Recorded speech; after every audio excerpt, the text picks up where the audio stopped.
I need to be awake. I need to be alert. I need to be in focus. I need caffeine.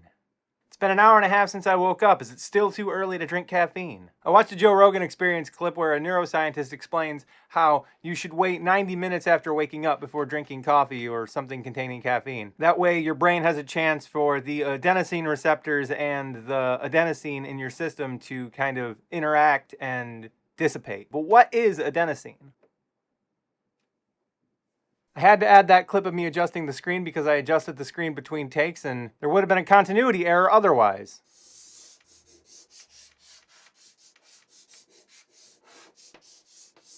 This is an overly simplified drawing of adenosine triphosphate. This part right here is the triphosphate part, or just the phosphate part. This is the real powerhouse of the cell. This part right here is the adenosine part of adenosine triphosphate.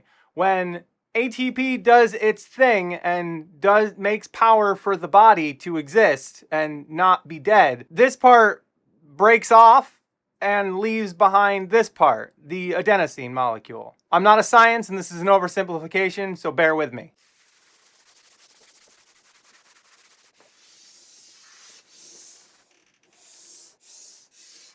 Adenosine comes from your cells, all of your cells, everywhere in your body.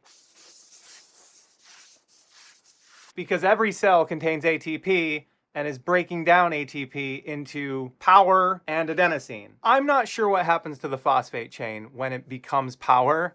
That's more research that I'm willing to put into for a short video about coffee. All that matters, all that you need to know is that your body, that is an inaccurate depiction. Your body is breaking down ATP and leaving behind, yes, adenosine. You get the idea. I'm not going to draw all over the body, but you have all of these little speckles of adenosine being produced everywhere in your body. And because of the way blood circulates and carries everything to the brain, adenosine accumulates in the brain. This is your brain, it's a charging block, and this is a broken but still working adenosine molecule. Now in your brain, there is a receptacle for the adenosine molecules. See the little USB port, which is designed for the adenosine to interface with. Now the more adenosine molecules attach themselves to adenosine receptors, the more tired you feel throughout the day. Continuing with the USB analogy, imagine that adenosine is a USB Type-C cord, which is designed to fit into a USB-C port. And caffeine is an Apple Lightning cord designed to fit into an Apple Lightning port.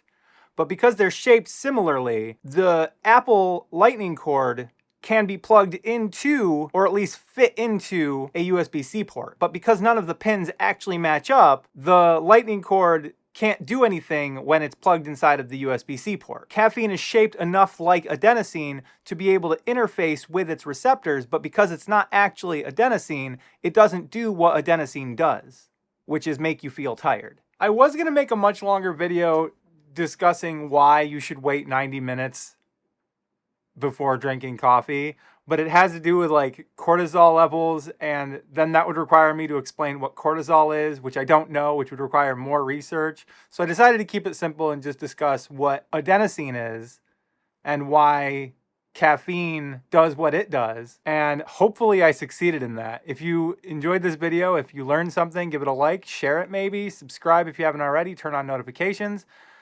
Leave a comment down below telling me that I'm stupid and that I should steer clear of science-related topics in the future. And of course, don't die.